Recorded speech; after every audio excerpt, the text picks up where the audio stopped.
दोस्तों अभी अगर आप 10,000 के नीचे कोई फ़ोन लेना चाहेंगे या 10,000 तक कोई फ़ोन लेना चाहेंगे तो उसमें हाईएस्ट आपको कितनी रैम मिलती होगी? 3 GB या हार्डली कोई ऐसा फ़ोन है जो आपको 4 GB रैम दे रहा है। लेकिन दोस्तों अब ऐसा नहीं होने वाला है। एक नया फ़ोन आने वाला है इन्फिनिक्स की तरफ से, जहां पे आपको 10,000 के नीचे इस फ़ोन की प्राइस देखने को मिलेगी और इसमें आपको 6 GB की रैम देखने को मिलेगी और साथ ही इंटरनल जो स्टोरेज होगा दोस्तों वो भी आपको 64 GB की देखने को मिलेगी। तो आज के इस वीडियो में दोस्तों बात करने वाला हूं इसी इन्फिनिक्स फ़ोन के बारे में जिसका नाम है इन्फिनिक्स हॉट 7 प्रो।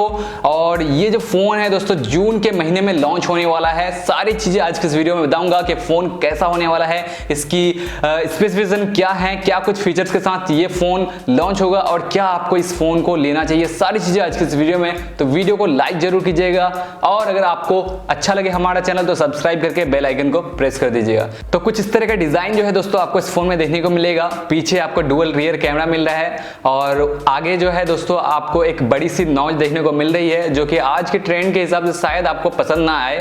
लेकिन यहाँ पे दोस्तों आपको एक बात बता दूं, यहाँ पे डुअल सेल्फी कैमरा भी आपको इस फोन में देखने को मिल जाएगा। चलिए बात कर लेते हैं इसके डिस्प्ले के बारे में। तो यहाँ पे आपको 6.2 इंच की एक HD प्लस डिस्प्ले देखने को मिलेगी, फुल व्यू डिस्प्ले है ये। और यहाँ पे एक बड़ी नॉच आपको देखने को मिलती है। अगर मैं बात करूँ इस फोन के प्रोसेसर के बारे में तो यहाँ पे आपको मीडियाटेक का हीलियो P22 का ऑक्टा कोर प्रोसेसर देखने को मिलेगा।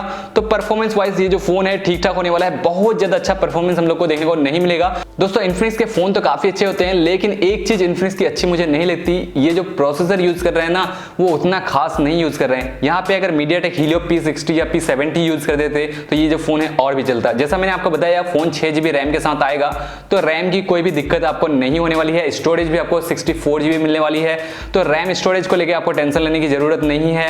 उसके अलावा अगर मैं बात करूं दोस्तों इस फोन के कैमरास के बारे में तो पीछे आपको डुअल रियर कैमरा मिलने वाला है जिसमें मेन सेंसर 13 मेगापिक्सल का होगा और सेकेंडरी सेंसर जो कि डेप्थ सेंसर होगा 2 मेगापिक्सल का होने वाला है। वहीं पे अगर मैं बात करूं फ्रंट कैमरा की तो फ्रंट में भी आपको डुअल फ्रंट कैमरा देखने को मिलेगा 13+2 मेगापिक्सल का। तो overall cameras on the paper तो सही लग रहे हैं, बाद बाकी टेस्ट करके देखना पड़ेगा कि रियलिटी में कैसे ये परफॉर्म करते हैं। बात करें दोस्तों अगर बैटरी लाइफ की तो यहाँ पे आपको 4000 mAh की बड़ी बैटरी देखने को मिलेगी और साथ में दोस्तों कोई भी फास्ट चार्जर आपको देखने को नहीं मिलेगा। माइक्रो USB पोर्ट के साथ ये जो फोन है आने वाला है। फोन दोस्तों एंड्रॉइड 9 पाई पे रन करने वाला है और इनका खुद का OS XOS 5.0 जो है आपको इस फोन में देखने को मिल जाएगा। कनेक्टिविटी की बात की जाए दोस्तों तो यहाँ पे आपको dual 4G VoLTE wifi Bluetooth micro SD card का सपोर्ट, उसके बाद 3.5mm ऑडियो जैक और सभी बेसिक सेंसर जो हैं सभी देखने को मिल जाएगा। फेस अनलॉक का जो फीचर है वो भी आपको इस फोन में देखने को मिल जाएगा। तो ओवरऑल अगर चीजें देखी जाए दोस्तों तो 13+2 मेगापिक्सल का डुअल और फ्रंट कैमरा देखने को मिल रहा है, यानी 4 कैमरास मिल रहे हैं आपको।